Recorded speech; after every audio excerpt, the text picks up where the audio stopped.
Friends, welcome back you again in my online chemistry classes. मैं both classes के अंदर आप सभी का स्वागत करता हूं। आज का जो हमारा चैप्टर है वो है इलेक्ट्रोकेमिस्ट्री। तो हम अपनी फिजिकल केमिस्ट्री में से थर्ड चैप्टर स्टार्ट करने जा रहे हैं इलेक्ट्रोकेमिस्ट्री के बारे में। तो इलेक्ट्रोकेमिस्ट्री बेसिकली होती क्या है जरा वो समझ लेते हैं। इलेक्ट्रोकेमिस्ट्री अपने आप को ही डिफाइन कर रही है, जैसा उसका नाम है। इलेक्ट्रो का मतलब इलेक्ट्रिकल एंड केमिस्ट्री का मतलब केमिकल एनर्जी। जहां पे इलेक्ट्रिकल और केमिकल एनर्जी की इंटर कन्वर्जन के बारे में पढ़ा जाता है, इलेक्ट्रिकल और केमिकल एनर्जी की इंटर कन्वर्जन के बारे में पढ़ा जाता है, उसे हम इलेक्ट्रोकेमिस्ट्री कहते हैं। तो इसकी डेफिनेशन क्या बनती है? It is a branch of chemistry which studies the electrical and chemical energy changes. जो इलेक्ट्रिकल और केमिकल एनर्जी चेंजेस को पढ़ती है या इंटर कन्वर्जन को पढ़ते हैं हम, जिस केमिस्ट्री के अंदर, उसे हम क्या कहते हैं? इलेक्ट्रोकेमिस्ट्री कहते हैं। जैसे कि इलेक्ट्रिकल एनर्जी से क्या बनेगी? केमिकल एनर्जी, और केमिकल एनर्जी से क्या बनेगी? Electrical energy. ठीक है, तो इसको अगर इलेक्ट्रिकल एनर्जी से केमिकल एनर्जी बन रही है उसको क्या बोलेंगे? Electrolytic cell. और अगर केमिकल एनर्जी से इलेक्ट्रिकल एनर्जी बन रही है उसको बोलेंगे गैल्वेनिक सेल, या फिर बोलेंगे वोल्टेइक सेल, और या फिर बोलेंगे हम इलेक्ट्रोकेमिकल सेल। क्या बोलेंगे? Electrochemical cell. तो तीनों में से कोई भी वर्ड इनके लिए यूज किया जा सकता है। ठीक है, तो यहां तक समझ में आ गया होगा आपको। अब आप पूछ रहे हो सर इलेक्ट्रिकल एनर्जी क्या है? अब आपके घर पे अप्लायंसेज है, आपके घर पे जो अप्लायंसेज उनके अंदर क्या है? इलेक्ट्रिक करंट है। इलेक्ट्रिक करंट कहने का मतलब क्या हो गया? इलेक्ट्रॉन फ्लो हो रहे हैं। ठीक है, और जो बैटरी आपके घर पे रखी हुई है, इन्वर्टर बैटरी सबके घर पे रखे हुए हैं, तो बैटरी जब लाइट चली जाती है तो बैटरी से आपके घर में क्या आती है?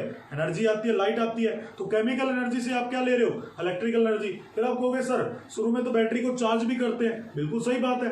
तो इलेक्ट्रिकल एनर्जी से आप क्या बना रहे हो? पहले केमिकल एनर्जी, और फिर केमिकल से क्या बना रहे हो? Electrical energy. तो इंट्रोडक्शन पार्ट आपको सही समझ में भी आ रहा होगा। यानी जो आपके घर पे सेल है, ठीक है, वो दोनों का काम करती है, इलेक्ट्रोलाइटिक सेल का भी और वोल्टेइक सेल या गैल्वेनिक सेल, कोई भी बोल सकते हैं। इलेक्ट्रोकेमिस्ट्री दो सेल्स में डिवाइड होती है। यहाँ बेसिकली हम सेल्स के बारे में पढ़ने जा रहे हैं। ठीक है, दो सेल्स के अंदर डिवाइड होती है। First is electrochemical cell and second one is electrolytic cell. जो ऊपर पढ़ा, दोनों में डिफरेंस क्या था? केमिकल एनर्जी से इलेक्ट्रिकल एनर्जी बनी, और यहाँ पे इलेक्ट्रिकल एनर्जी से केमिकल एनर्जी बनी। ठीक है, तो दोनों में कॉमन चीज क्या है? दोनों में कॉमन चीज क्या है? Redox reaction. दोनों में कॉमन चीज क्या है? Redox reaction. रेडॉक्स रिएक्शन क्या होती है? रेडॉक्स रिएक्शन क्या होती है? Where simultaneously reduction and oxidation take place.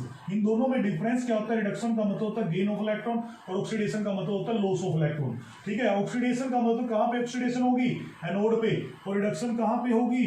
Cathode पे।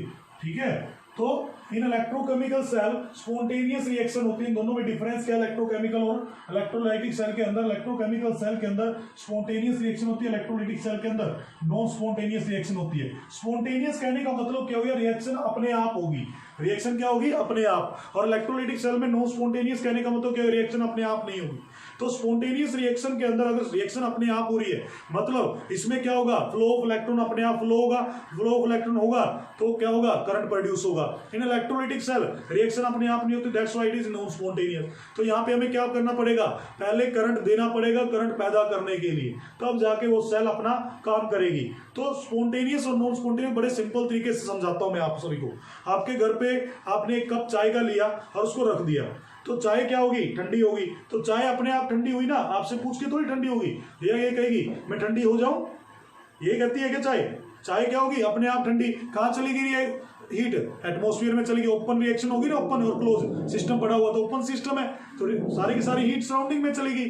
ठीक है, तो क्या हुआ? चाय ठंडी हो। अब चाय को गर्म करते हो, स्पॉन्टेनियस क्या था? चाय अपने आप ठंडी हुई। अब चाय को गर्म करते हो, जब गर्म करोगे तो चूल्हे पे रखनी पड़ेगी, और चूल्हा क्या देगा? हीट देगा।